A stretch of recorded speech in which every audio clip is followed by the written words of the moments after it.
very real physiological response that occurs when we perceive that we're being overwhelmed and are under threat. And when that happens, we have all these chemical responses that go on in the body. And they, short term, are perfect. They help us fight or flight.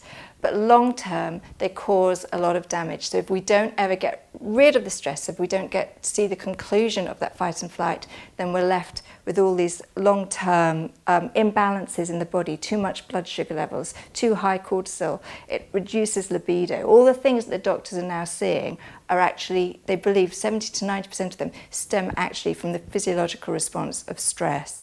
So physiologically, stress has a huge impact on the body, but it does emotionally as well, and how we think. So if we think of this as the brain, so this is the brain stem, then we've got the limbic area with the amygdala, and the amygdala is like our security guard that keeps us well. And this is all about emotions.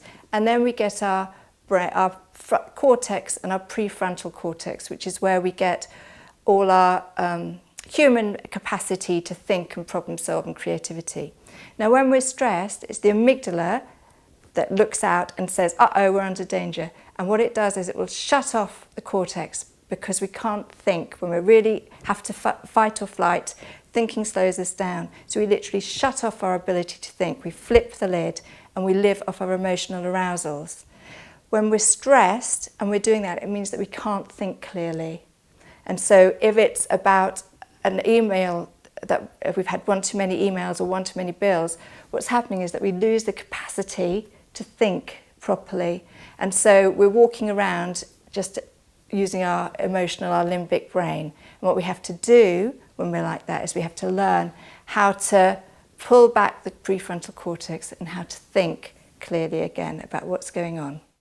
And the best way to do that is actually to change our breathing, because breathing is information to the body. And if we do a longer out breath,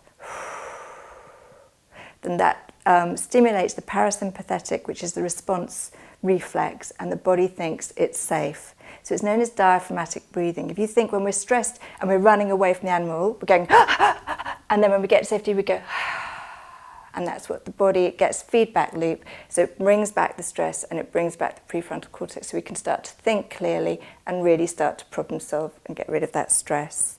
Other things to do are to exercise, because then we're using up all those chemicals that we got to fight and flight. So exercise helps finish off the stress response. And we need to find downtime. The brain's completely overloaded now and we're constantly trying to get ahead. And actually the brain needs downtime, and when we give it downtime, again, stress levels, the baseline goes back down.